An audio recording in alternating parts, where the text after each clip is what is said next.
Bienvenidos a Bonita Radio. Esto no es un cuento, esta es la verdad. En breves segundos la periodista Carmen Anita Acevedo estará con ustedes.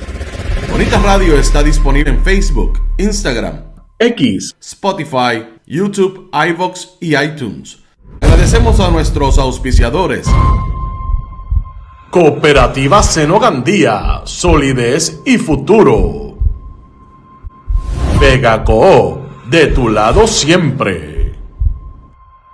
Nuestras transmisiones son viables también gracias al apoyo de ustedes. Pueden enviar sus donativos accediendo a bonitaradio.net. Allí podrán realizar su aportación a través de PayPal o tarjetas de crédito. También pueden acceder a ATH Móvil Negocios y realizar un donativo a Bonita Radio o a Periodismo 21.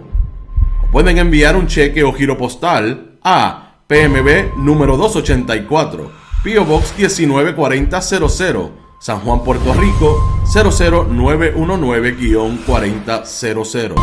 Bonita Radio, esto no es un cuento, esta es la verdad. Con ustedes, la periodista Carmen Anita Acevedo, en directo desde el estudio Roberto el Indio Acevedo.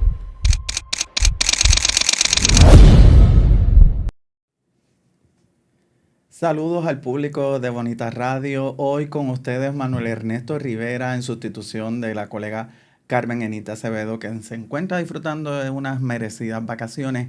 Y yo les traigo esta tarde una entrevista muy interesante sobre la economía y las bases militares en el país. Pero antes de pasar con nuestro invitado de hoy, quiero comentarles rápidamente que en Estados Unidos acaban de asesinar en medio de una actividad en la Universidad de Utah Valley a uno de los seguidores de Donald Trump y es un comunicador que tenía su propio show allá en Estados Unidos. Se trata de Charlie Kirk, quien, según el propio Donald Trump, murió en esta balacera que fue directamente en su contra mientras se encontraba dirigiéndose al público que se encontraba allí en la universidad. Así que, pues, muy lamentable todo lo que está sucediendo en Estados Unidos, donde hasta el sol de hoy, pues, no ha habido una acción congresional para ponerle un alto o un detente al uso indiscriminado de armas de fuego allá en Estados Unidos, que como ustedes saben, pues es un derecho constitucional en los Estados Unidos. Pero como les comenté, vamos con la entrevista que tengo preparada para ustedes en la tarde de hoy y me acompaña en línea telefónica el profesor, perdón, en video, en videollamada, el profesor José Caraballo Cueto, quien es director del Centro de Estudios de Desarrollo de la Universidad de Puerto Rico, recinto de Río Piedras, y quien hizo un estudio comparando las estadísticas de la tasa de empleo y desempleo, tanto en Vieques como en Ceiba, antes de que saliera la Marina allá para el 2003, que fue cuando finalmente la Marina sale de Vieques, y cómo se encuentra o cómo se encontraba hasta el 2024, hasta el año pasado, la economía tanto en Ceiba como en Vieques. Así que de inmediato le damos la bienvenida al profesor José Caraballo Cueto. Saludos, profesor. Saludos a ti y a toda la audiencia. Profesor, cuénteme, ¿cómo surge la idea de hacer este estudio por parte de ustedes allá en la Universidad de Puerto Rico? Sí, pues nosotros estamos divulgando por lo menos 5 veces al año distintos datos socioeconómicos de Puerto Rico y en el caso particular de Vieques y Ceiba, pues tenemos datos que provienen del negocio.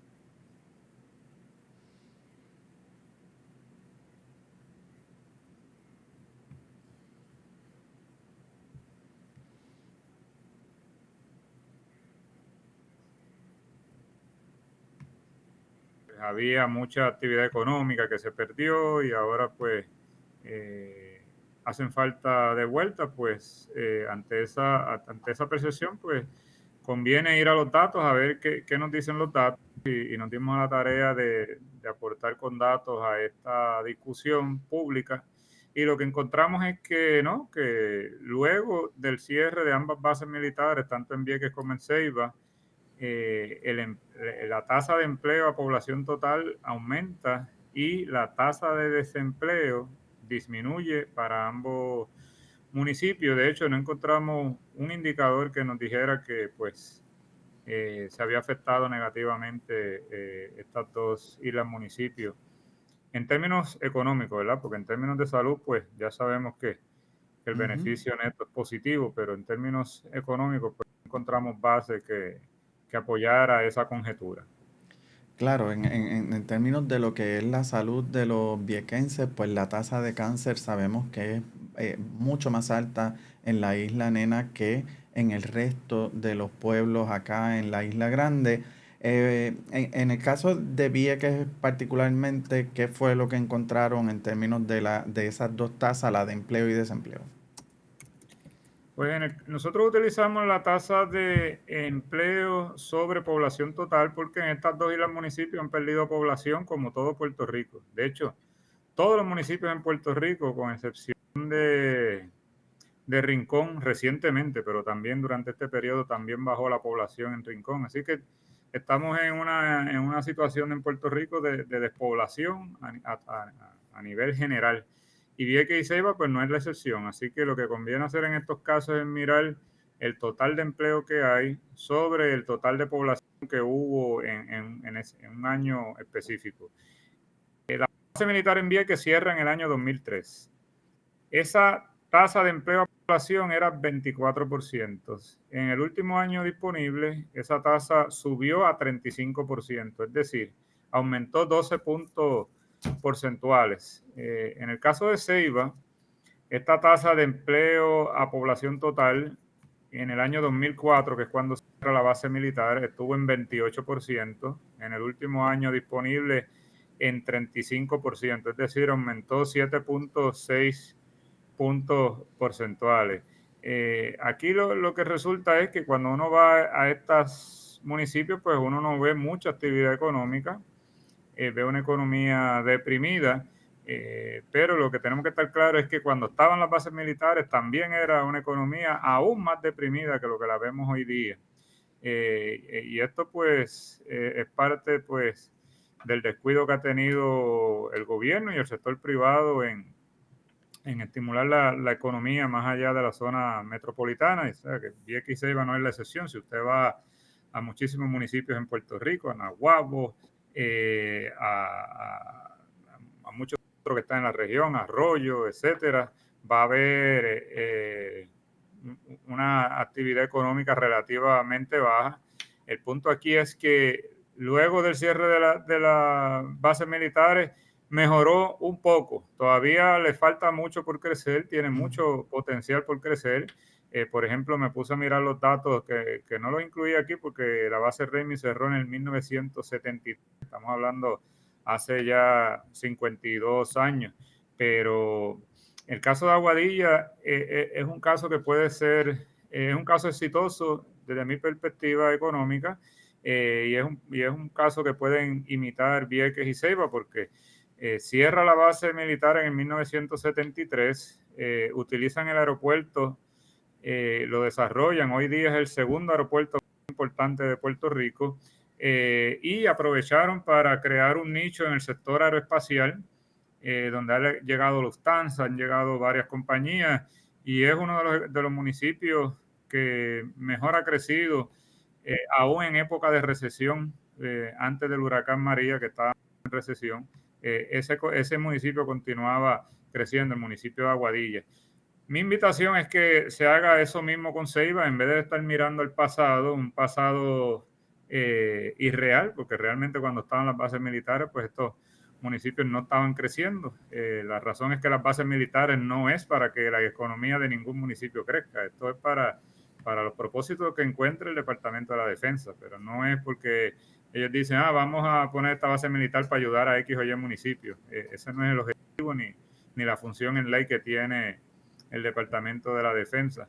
Mi invitación es a que miren el ejemplo de Aguadilla y en el caso de Ceiba, pues desarrollen ese aeropuerto con personas competentes, no como las que han estado ahí en los últimos 20 años, que no han hecho mucho por desarrollar ese aeropuerto de Ceiba. Y en el caso de Vieques, pues que también estimulen más en lo que es el caso del turismo, que ahora está creciendo vertiginosamente en Puerto Rico y logren sostener una economía más sólida, como lo hemos visto incluso en otros países donde municipios como esta, por ejemplo, a veces uno viaja a México, va a Islas Mujeres, en el caso de Estados Unidos, uno va a Michigan y va a Mackinac Island, y uno ve mucho turismo, y eso ha ayudado a estas islas a poder crecer económicamente y ser prósperas. Pues ese debería ser el objetivo de estos municipios y no estar mirando un pasado que nunca existió. En el caso de Vieques, le pregunto si esos números que usted pudo revisar dan algún indicio de cuáles fueron los renglones donde más empleo ha habido después que se fue la Marina. Sí, lo más que ha crecido son los empleos de servicio. Yo creo que tanto Vieques como Ceiba han seguido la tendencia de Puerto Rico como un todo. O sea, la tendencia de Puerto Rico luego de la eliminación de las 936. Las 936 fue un incentivo que otorgó el Congreso en el 1976, 3 años después que cerrara la base de Ramey en Aguadilla, pues otorgaron ese incentivo para que pues, en Puerto Rico viniesen empresas manufactureras de Estados Unidos y obtuvieran unas ventajas contributivas. Y eso hizo pues que en Puerto Rico hubiese mucho empleo en la manufactura, pero cuando la eliminan en el 1996, incluso en presencia de las bases militares, eliminaron la sección 936. La economía de Puerto Rico se volcó más hacia el sector de servicios, y eso es lo que ha ocurrido tanto en Ceiba como en Vieques, que tienen una economía basada en servicios más que otra cosa. La agricultura pues también tiene más potencial en ambas islas municipios. Hace poco hice una investigación sobre productos agrícolas que se pueden cultivar en Puerto Rico de forma competitiva y ojalá que se aprovechen muchos de los terrenos que están disponibles tanto en Ceiba como en Vieques para pues que también se estimule la agricultura, porque la economía de cara al futuro va a crecer de forma diversificada. No va a haber aquello que vimos en el siglo pasado, que con un solo sector económico, que en el pasado fueron las fábricas, pues crecía la economía completa. Ahora tenemos que tener en todos los sectores económicos, tenemos que desarrollarlo y la agricultura no puede quedarse atrás. Pero por ahora, pues ambas islas municipios han estado creciendo en base al sector de los servicios. Y en el caso de Ceiba sabemos que ha habido un desarrollo limitado en lo que son los terrenos que ocupaba la base aérea Roosevelt Road. Sin embargo, también han habido pequeños negocios que han cogido auge allí. ¿Pudieron o saben ustedes si en efecto han habido pequeños negocios que se hayan podido desarrollar tanto de deportes acuáticos como de deportes no? Recientemente pues supe que hay una pequeña empresa que ofrece equinoterapia a la población de menores autistas. ¿Han podido ver qué tipo de negocios o pequeñas empresas se han podido desarrollar allá en la base?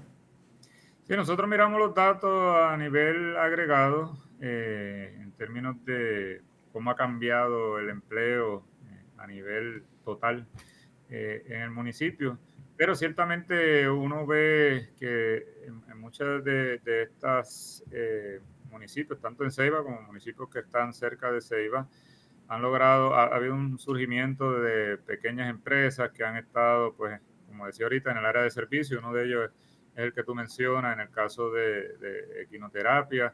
Otro es en el caso de la marina y lo que son las embarcaciones, que algunas están usando más ahora a Ceiba para lo que es la economía azul. Hemos visto también un resurgimiento en restaurantes que antes pues no había mucho. Y claro está, pues también ha habido un resurgimiento en lo que es la construcción, toda vez que hay un proyecto de reconstrucción post-María que ha beneficiado tanto a Vieques como a Ceiba. Más allá del liderato del Partido Nuevo Progresista, ¿qué otras personas usted ve diciendo o repitiendo entonces este discurso que parece más bien un mito de que las bases militares generan economía en los pueblos donde se encuentran? Y si Pues eso, y añado la pregunta, si eso ocurre de la misma forma en Estados Unidos, que en los lugares donde hay bases militares, pues no necesariamente hay un desarrollo económico sostenible. Pues lo más que sí lo he visto los políticos en Puerto Rico sacándole punta a esto, un poco para volcar la opinión pública a su favor,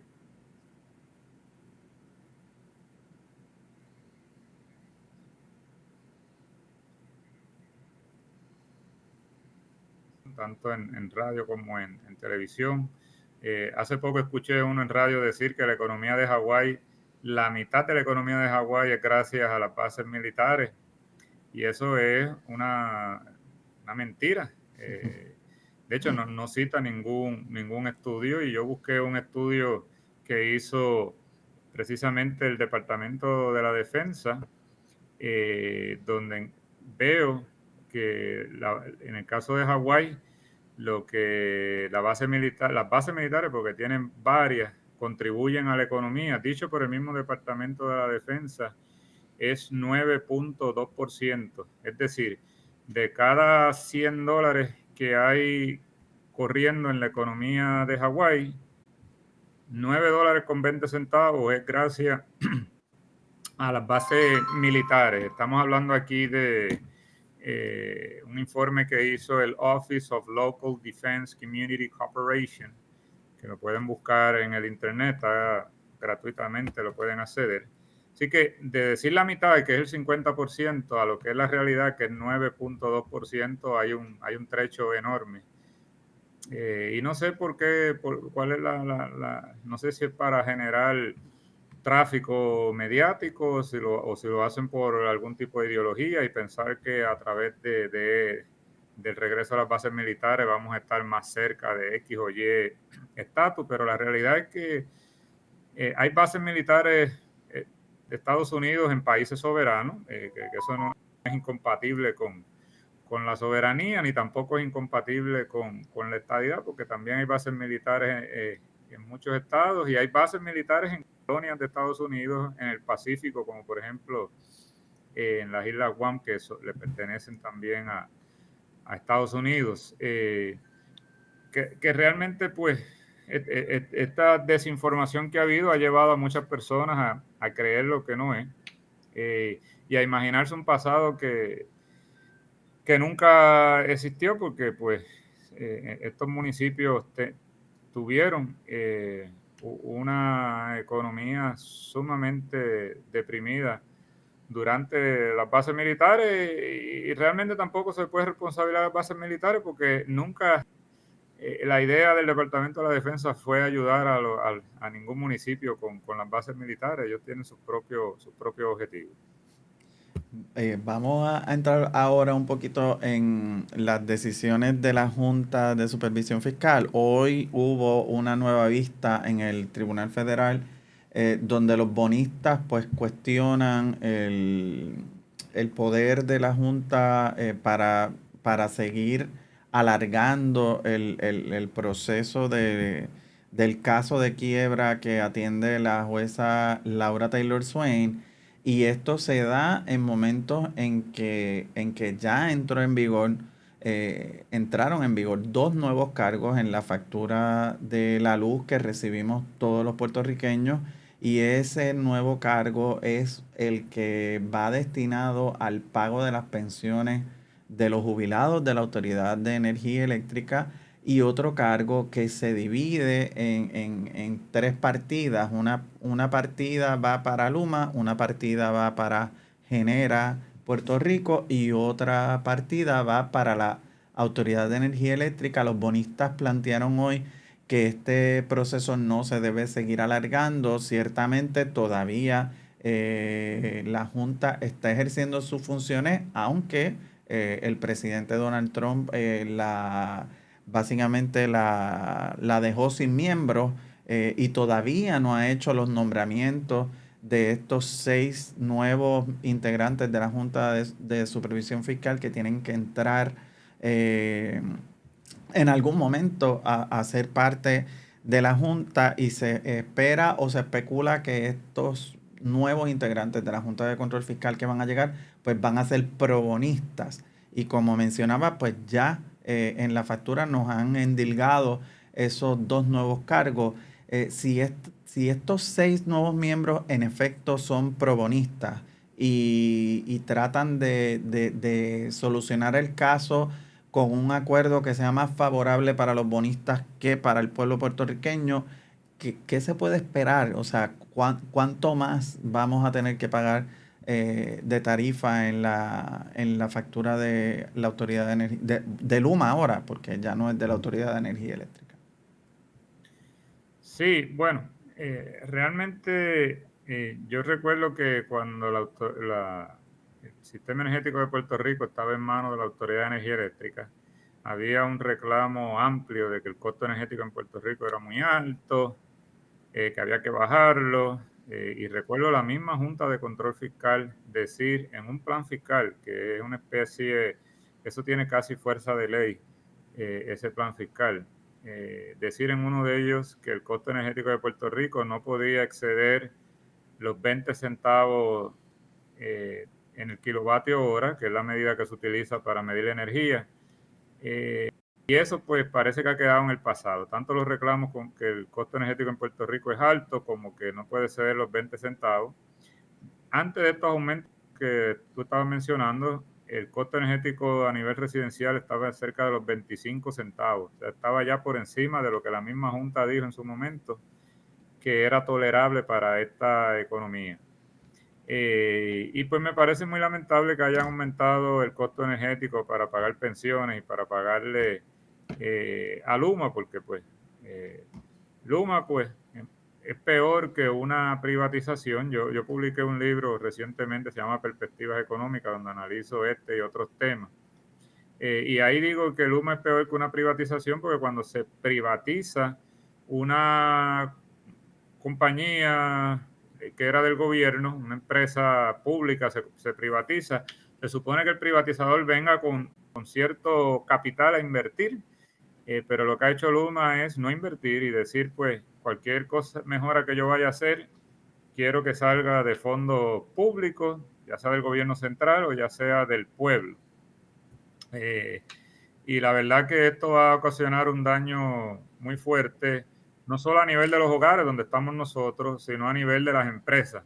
A nivel comercial, Puerto Rico tiene el costo energético en Puerto Rico es el doble del de Estados Unidos, a pesar de que aquí pues el ingreso por hogar es menos de la mitad del de Estados Unidos, así que eso nos puede dar una idea de lo desproporcionado que está este costo energético. Y no empece a eso, ese no es el último aumento. Todavía está la amenaza de que los bonistas quieren aumentarnos el costo energético en un 20%. Eso era la junta anterior, la junta que votó Trump, que decían que Trump dijo y sus secuaces que era muy generosa con el pueblo de Puerto Rico. Pues esa junta propuso reducir, aumentar el costo energético un 20%. Es decir, si usted estaba pagando $100, que pague $120. Eh, si viene una junta que sea más generosa aún con los bonistas, pues podemos esperar que ese costo legado incluso aumente más. Hay personas que dicen, bueno, no, porque ellos saben que si la economía no crece, pues no se les va a pagar, ellos no van a ser tan irracionales. La verdad que eso pues, es un pensamiento un poco ingenuo de cómo piensan estos fondos buitres, que son los que están con esa deuda. El fondo buitre no le interesa cómo va a estar la economía de Puerto Rico de aquí a 15 años. Eso nos interesa a nosotros, los residentes de Puerto Rico y los que estamos en la diáspora, los que están en la diáspora también. Estos fondos buitres lo que están pensando es en la ganancia de corto plazo, cuánto puedo ganar mañana. Y a nosotros pues estamos sujetos o un poco estamos en la indefensión ante estos cambios que están ocurriendo en la Junta de Control Fiscal, y Trump pues, no lo ha nombrado porque probablemente esto no es una prioridad para él, es una prioridad para algunos de sus secuaces, como es el caso de Justin Peterson, que era un miembro de la Junta de Control Fiscal que renunció y ha estado muy contento con estos cambios que se están dando en la Junta de Control Fiscal. Y los que están en las redes sociales pueden buscar ese nombre y ver las cosas que ha puesto para que vean de dónde es que salen estos cambios que se están dando y lo que podemos esperar. Le tengo una pregunta sobre su libro, pero más adelante porque quiero volver a la Junta de Control Fiscal porque usted mencionaba ahora mismo que los planes de ajuste fiscal tienen peso de ley, casi, ¿verdad? Así que esos planes de ajuste fiscal por agencia se tienen que cumplir. Y la Junta de Control Fiscal ha dicho que la ley que se aprobó para las exenciones al crimen, pues no puede entrar en vigor mientras no se demuestre precisamente que esas exenciones son compatibles con el plan de ajuste fiscal del gobierno y del propio Centro de Recaudación de Impuestos Municipales. La Federación de Alcaldes dice que con la medida se podrían reducir hasta 35.7 millones de los fondos que reciben los municipios, y sabemos que el gobierno ha querido ofrecer un rescate millonario a los municipios precisamente porque el fondo de equiparación pues se eliminó con la llegada de la Junta de Control Fiscal. ¿Cuál es el panorama para los municipios si finalmente la Junta no permite que se aprueben estas exenciones? Correcto, el plan fiscal dice la ley promesa, que es una ley federal que va por encima de la Constitución de Puerto Rico, pues dice que el plan fiscal es inapelable. Es decir, lo que ponen en ese plan fiscal no puede ir nadie al tribunal a decir, mira, ese plan fiscal es injusto, esto nos va a hacer daño, eso no se puede apelar. Y en ese sentido, pues es lo más cercano a escribir en piedra, que existe hasta que saquen otro plan fiscal y a veces hasta se contradicen ellos mismos, pero de forma arbitraria, porque aquí no le consultan a nadie qué creen que debe de estar en el plan fiscal que hace la Junta de Control Fiscal. Ciertamente esto de las exenciones que da el CRIM, los que tenemos casas, ustedes saben que tenemos una exención parcial hasta $15,000, que realmente eso se multiplica por 10 y vendría siendo 150,000 en los precios de hoy día del mercado, y si la casa vale más, pues tiene que pagar la diferencia.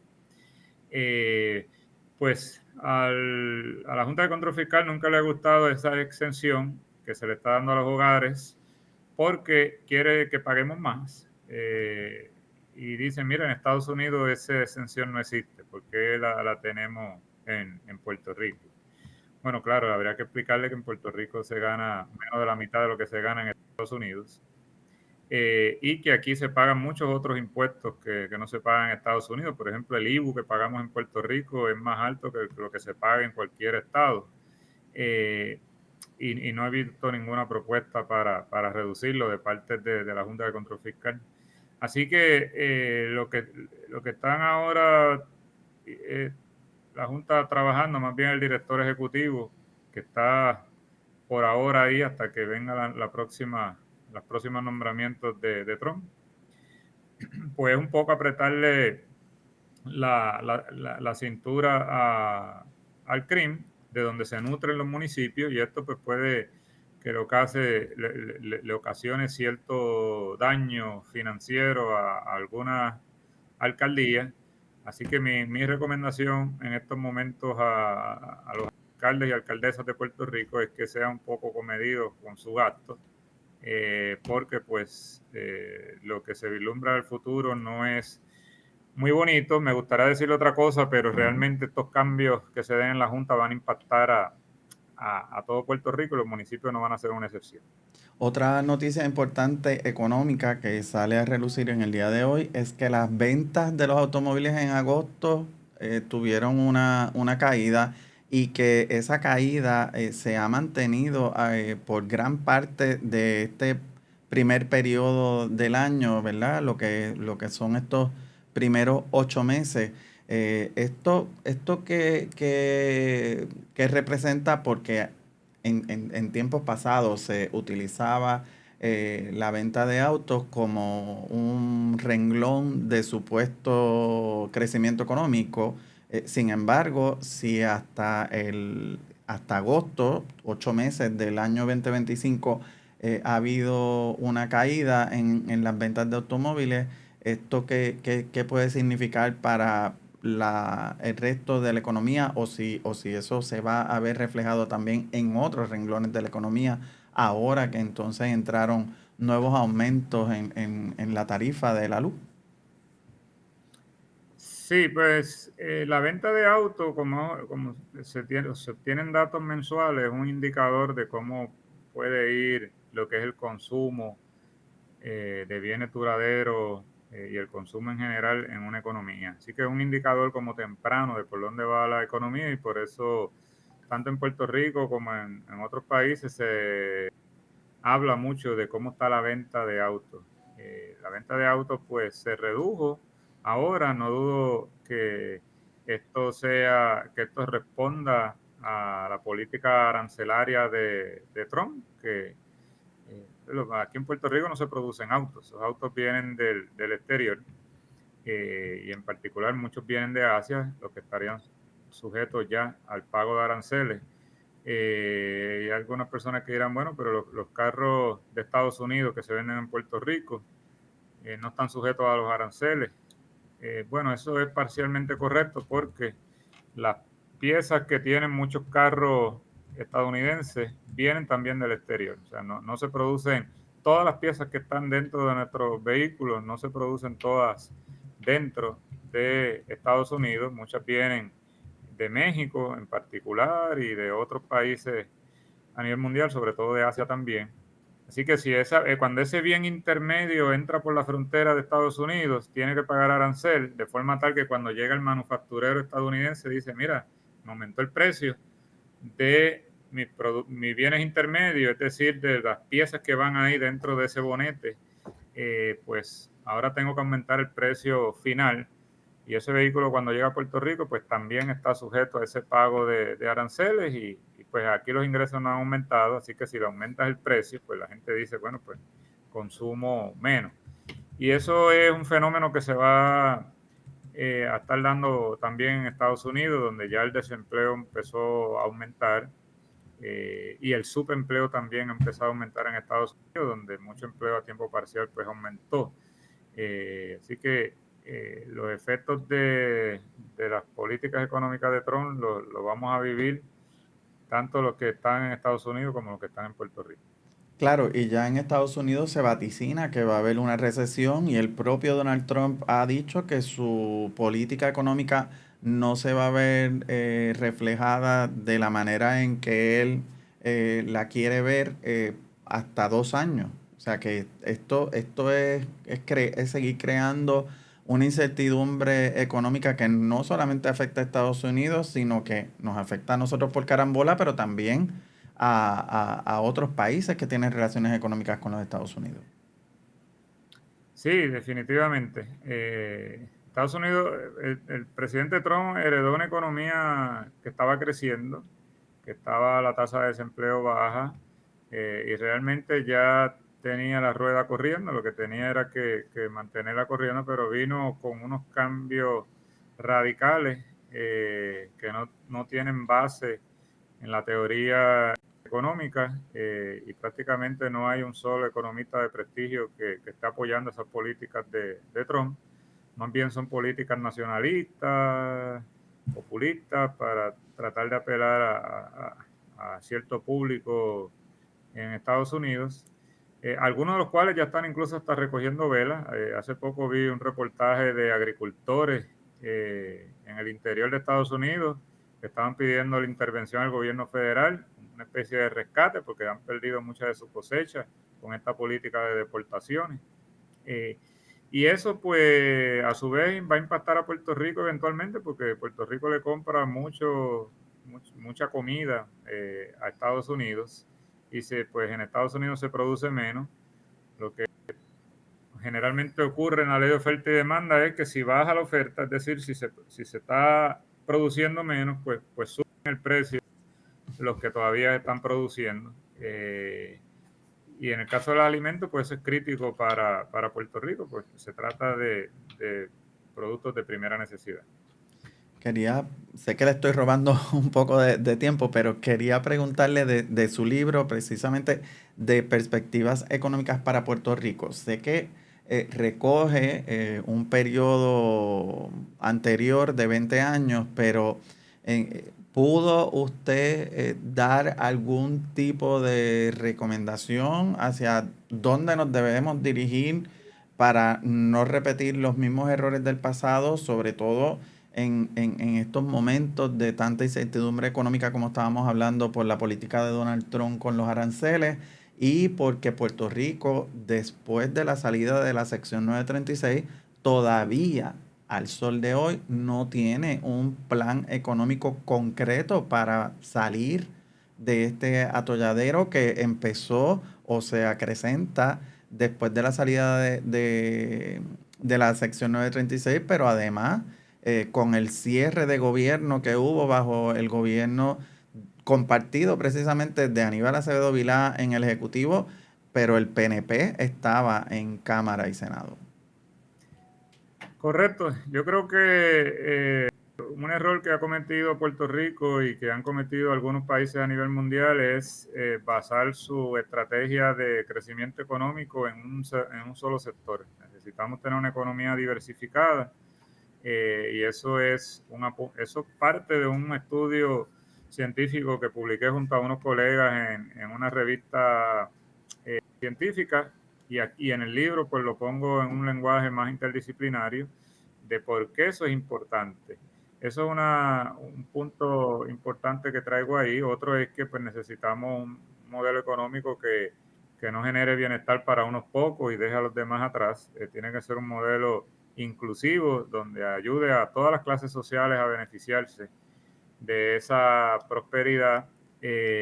Y pues hablo del caso de la Junta de Control Fiscal, de donde surge esa idea y lo que está detrás, las decisiones que están tomando para que las personas estén informadas de lo que está pasando. Así que, por un lado, en el libro desmitifico ciertas nociones que se tienen sobre la economía y sobre lo que ha pasado, y por otro lado, pues proveo alternativas que nos saquen del atolladero. De hecho, una de las personas que ha presentado mi libro dijo que contó más de 40 alternativas.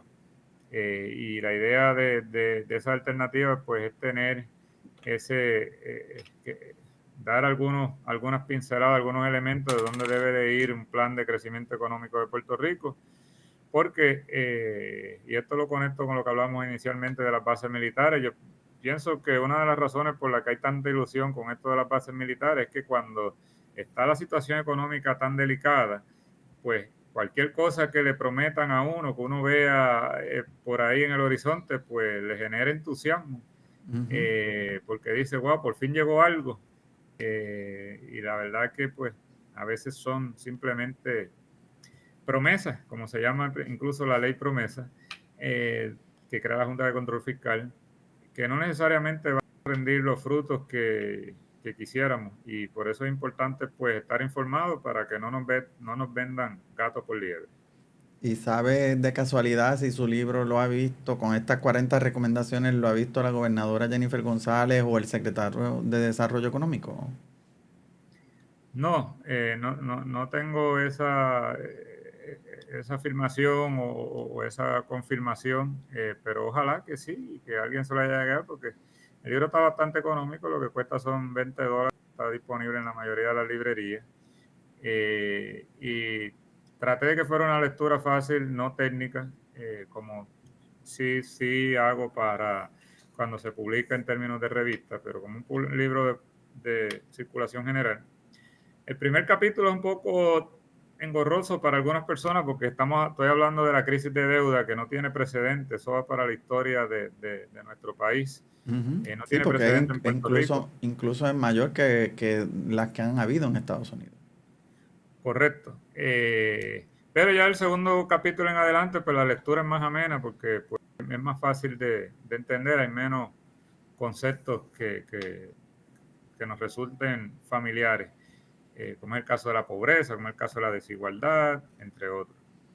Bueno, gracias profesor por compartir con el público de Bonita Radio y esta importante entrevista de economía y de las bases militares que en realidad pues no necesariamente representan un desarrollo económico para los pueblos donde se establecen. Muchas gracias profesor y continuaremos conversando sobre temas económicos a futuro. Siempre lo hablen. Gracias, gracias. Bueno, escuchaban ahí al profesor José Caraballo Cueto, quien hizo un estudio bastante revelador que indica que la salida de la Marina de Vieques cuando cerró allá para 2003, pues no hubo tal cosa como una recesión económica en Vieques y en Ceiba y que por el contrario, tanto Vieques como Ceiba han experimentado una mayor fuerza laboral, o sea, hay más personas trabajando que lo que había ahora al 2024 y 2025 que lo que había en 2003 y 2004 cuando estas instalaciones militares salieron de Vieques y de Ceiba allá para los comienzos de la década del 2000. Y recuerde que hablando precisamente de economía, este proyecto se mantiene gracias precisamente a las donaciones que ustedes hacen. Así que cualquier donativo que puedan hacer es bueno para mantener este proyecto de Bonita Radio de periodismo independiente y de entrevistas a profundidad como esta que acaban de escuchar. Así que pueden donar a través de PayPal y tarjetas de crédito en bonitasradio.net, a través de ATH Móvil, Bonita Radio o Periodismo 21 y también las donaciones al chat de YouTube mientras está este programa al aire. Así que pueden hacer sus donativos en cualquier momento. Y mire, como le había comentado antes de la entrevista con el profesor José Caraballo Cueto, pues allá en Estados Unidos hubo un lamentable asesinato, ¿verdad? Puede que a usted no le caigan bien algunos líderes que favorecen a Donald Trump, pero cualquier muerte pues es lamentable. Y resulta que uno de los seguidores y mayores aduladores de Donald Trump, Charlie Kirk, quien tenía también un podcast y quien en su cuenta de Twitter tenía más de 5 millones de seguidores, pues ha sido asesinado mientras se encontraba dando en una actividad, en una charla al aire libre en una universidad en Utah.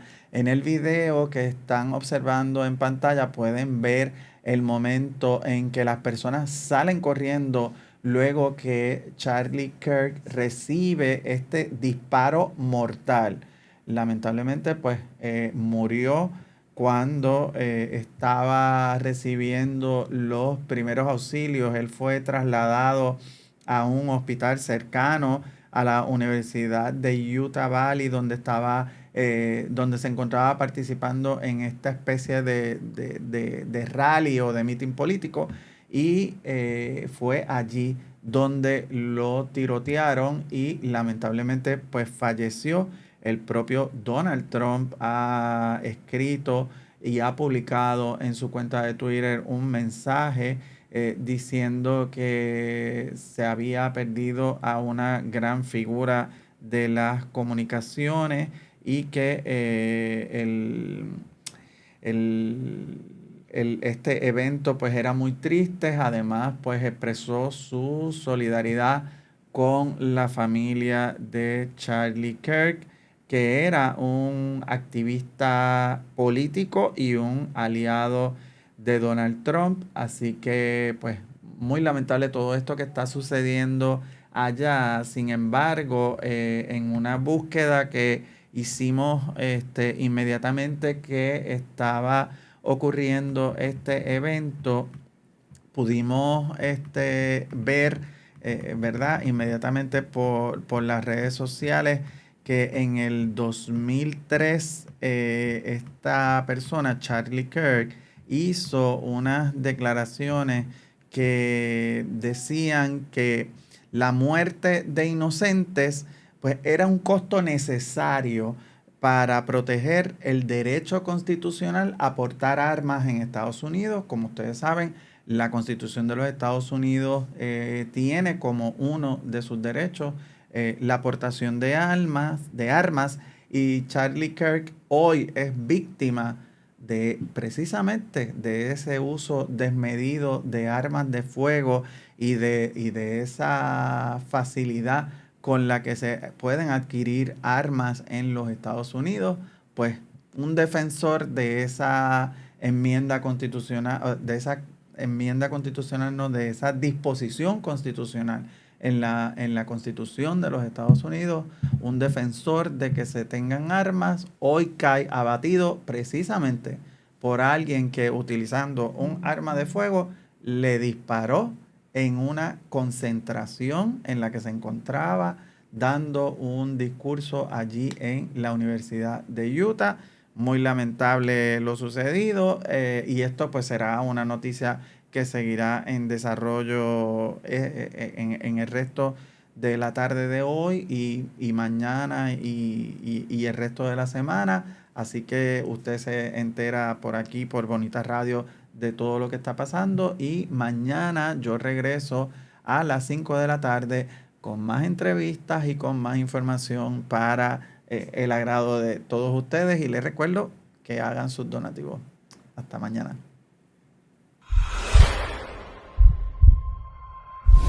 Este programa fue traído a ustedes por Cooperativa Seno Gandía, Solidez y Futuro. Vega Coop, de tu lado siempre. No olvide que puedes realizar sus donaciones a través de ATH Móvil Negocios, a Bonita Radio o a Periodismo 21. O puede acceder a nuestra página de internet bonitaradio.net y donar a través de PayPal o tarjetas de crédito. También puede enviar cheques o giros postales a nombre de la Fundación Periodismo Siglo XXI, PMB 284, P.O. Box 194000, San Juan, Puerto Rico 00919-4000. Bonita Radio, esto no es un cuento, esta es la verdad.